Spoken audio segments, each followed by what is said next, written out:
Madam ভাই, আমাকে 1 minute সময় দেওয়া যাবে? স্পিকার মহোদয়, মাননীয় স্পিকার, আমাকে 1 মিনিট সময় দিন। ভাই বলেছেন যখন তথ্য দিতে হবে 1 মিনিট সময়, বলেন 1 মিনিট। ভাইটাই বলবেন না। আমার এলাকার মানুষ অনেক সহজ সরল এবং কর্মঠ। পরবর্তী বক্তা মোহাম্মদ মুজিবুর রহমান চৌধুরী, মৌলভীবাজার 4। আপনার সময় 6 মিনিট। মাইক তো। বিসমিল্লাহির রহমানির রহিম। মাননীয় স্পিকার, মাননীয় প্রধানমন্ত্রী, মাননীয় মন্ত্রীবৃন্দ এবং মাননীয় সংসদ সদস্যবৃন্দ, প্রথমে আমি মহান রাব্বুল আলমিনের কাছে শুকরিয়া আদায় করছি। মাননীয় স্পিকার, আমি আপনার মাধ্যমে এই মহান জাতীয় সংসদে দাঁড়িয়ে কৃতজ্ঞতা প্রকাশ করছি আমার এলাকার জনগণের প্রতি, যারা আমাকে সিলেট বিভাগের 19টি আসনের মধ্যে সর্বোচ্চ ভোটের ব্যবধানে বিজয়ী করেছেন এবং মাননীয় প্রধানমন্ত্রী তারেক রহমান সাহেবের হাতকে শক্তিশালী করেছেন। আজকের দিনে শ্রদ্ধার সাথে স্মরণ করছি বীর মুক্তিযোদ্ধা, স্বাধীনতার ঘোষক, বহুদলীয় গণতন্ত্রের প্রবক্তা শহীদ প্রেসিডেন্ট জিয়াউর রহমানকে।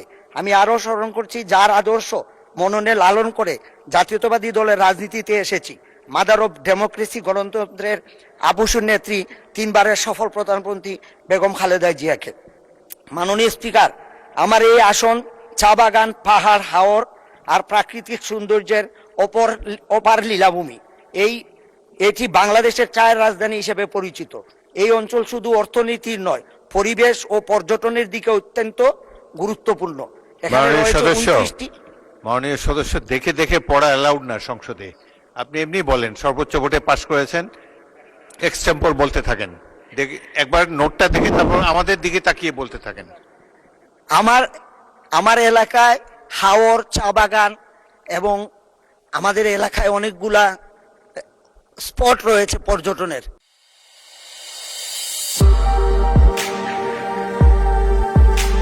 যেমন হামহাম, বাইকা বিল, মাধবপুর লেক এবং হামহাম জলপ্রপাত, বাইকা বিল, লাউয়াছড়া। অনেকগুলা আমাদের এলাকায় 29 জাতির বসবাস। তাদের সংস্কৃতি, তাদের ভাষা সম্পূর্ণ আলাদা। আমরা তাদের ভাষা এবং সংস্কৃতিকে সংরক্ষণ করা আমাদের উচিত। আমার এলাকায় পর্যটনের সুবিধার জন্য একটি পর্যটন ট্রেন চালু করলে খুবই ভালো হয়। এবং সিলেট এলাকায় আখাউড়া থেকে সিলেট পর্যন্ত ট্রেন লাইন অত্যন্ত পুরাতন এবং অনেক সমস্যা। আমার মনে হয় যে কোনো সময় অ্যাক্সিডেন্ট হইতে পারে। এই বিষয়ে সরকারের পদক্ষেপ নেওয়া প্রয়োজন। আমার পর্যটন এলাকার জন্য আমি একটি মাস্টার প্ল্যান চাই, যাতে আমাদের এই এলাকায় যেহেতু বিভিন্ন জাতিগোষ্ঠী, মণিপুরি, খাসিয়া, ত্রিপুরা, অনেক ধরনের জাতির বসবাস, 29 জাতির বসবাস, তাদেরকে দেখার জন্য অনেকেই এটাকে বিদেশিদের অনেক আকৃষ্ট এই এলাকায়। তো সেই জন্য আমি এই এলাকায় পর্যটনের একটি মাস্টার প্ল্যান চাই। আমার এলাকায় শমশনগরে একটি যুদ্ধ বিধ্বস্ত বিমান ঘাঁটি আছে। আমরা এই বিমানকে পুনরায় চালু করার জন্য আমি পর্যটন মন্ত্রীর কাছে আকুল আহ্বান জানাই। সম্মানিত মাননীয় স্পিকার,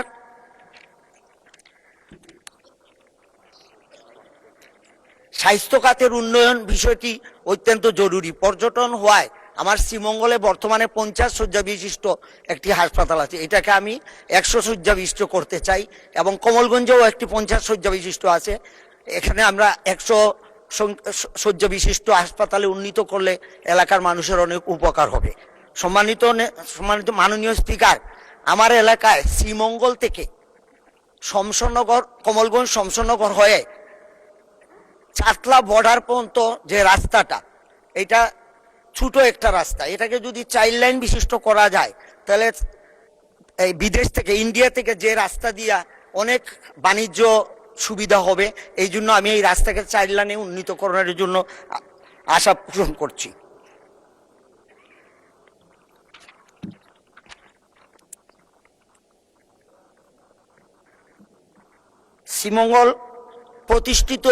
শ্রীমঙ্গলের একটি প্রতিষ্ঠিত দ্বিতীয় চা নিলাম কেন্দ্রটি পুনরায় চালু করার জন্য অনুরোধ করছি। কারণ ফেসিবাদের আমলে আমার এই এলাকায় চায়ের একটি নিলামের জায়গা ছিল, কিন্তু সেটাকে তারা খাটিয়ে চিটাগাঙে নিয়ে গেছে। আমরা এটাকে আবার পুনরায় চালু করার জন্য জোর দাবি জানাচ্ছি। আমার এলাকায় ইদানিং পরিবেশকে নষ্ট করে যেভাবে রিসোর্ট তৈরি হয়েছে প্ল্যান ছাড়া, এবং এটা সরকারের মানে সরকার কোনো এটা থেকে রেভিনিউ পাচ্ছে না, পাহাড় কেটে বিভিন্নভাবে রিসোর্ট তৈরি করা হয়েছে। আগের যে আমার আগে যে যিনি এমপি ছিলেন উনি একটানা 37 বছর এমপি ছিলেন, যার ফলে স্বৈরশাসনের মানে স্বৈরশাসন কিভাবে হয় সেটা শ্রীমঙ্গল কমলগঞ্জের মানুষ হাড়ে হাড়ে টের পায়। উনার যেটা মন চায় সেটাই উনি করছেন।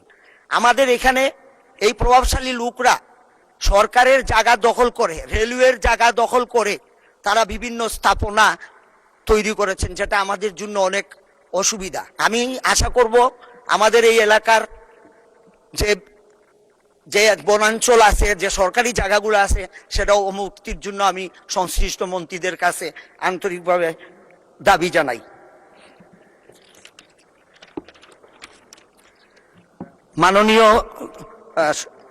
মাননীয় স্পিকার, আমার এলাকার চা শ্রমিকের জীবনমান অত্যন্ত নিম্ন।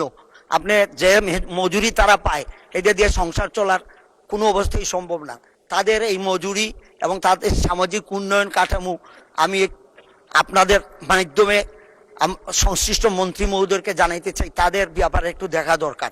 এইবার তারা আমাদের জনাব তারেক রহমান সাহেব যখন মৌলভীবাজার গিয়েছিলেন, ম্যাডাম ভাই আমাকে 1 মিনিট সময় দেওয়া যাবে? স্পিকার মহোদয়, মাননীয় স্পিকার আমাকে 1 মিনিট সময় দিন। ভাই বলেছেন যখন তথ্য দিতে হবে 1 মিনিট সময়, বলেন 1 মিনিট। ভাইটাই বলবেন না।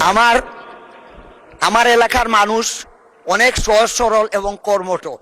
জনাব তারেক রহমান সাহেব যখন আমাদের মৌলভীবাজারে গিয়ে বলেছিলেন, তখন তারা উনার কথা মননে লালন করে বিপুল ভোটের মাধ্যমে আমাদের মৌলভীবাজারের 4টা আসনকেই তারা পাশ করিয়েছে।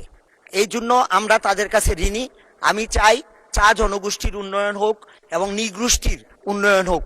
আমাদের এলাকা পিছিয়ে পড়া এলাকা, 55 বছর আওয়ামী লীগ শাসন করছে, কোনোদিন বিএনপি এখানে ক্ষমতায় যাইতে পারে নাই।